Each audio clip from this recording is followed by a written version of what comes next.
Hi friends, welcome back to my channel.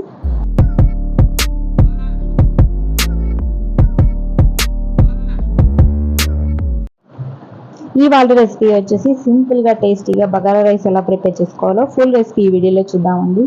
మీరు కనుక first time నా ఛానల్ విజిట్ చేసినట్లయితే తప్పకుండా నా ఛానల్ని సబ్స్క్రైబ్ చేసుకోండి.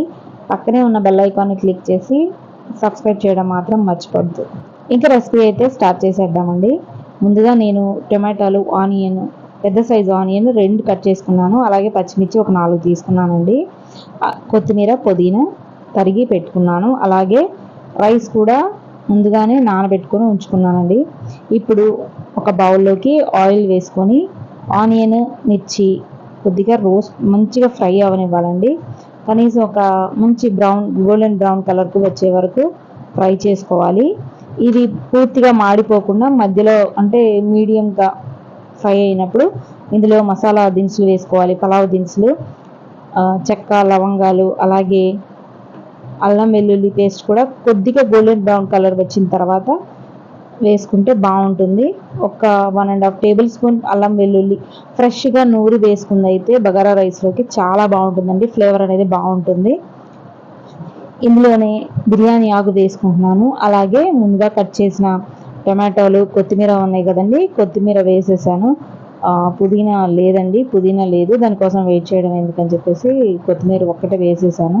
కొద్దిగా ధనియాల పొడి, అలాగే ఒక 1.5 టేబుల్ స్పూన్ ఉప్పు వేసాను.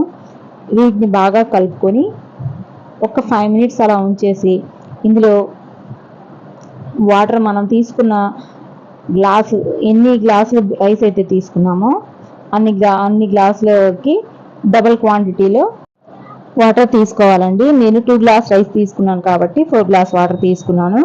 అలాగే ఇందులో ఒక లెమన్ వేసుకుంటే చాలా బాగుంటుంది. టేస్ట్ అనేది రైస్ చాలా బాగుంటుంది, బగారా రైస్.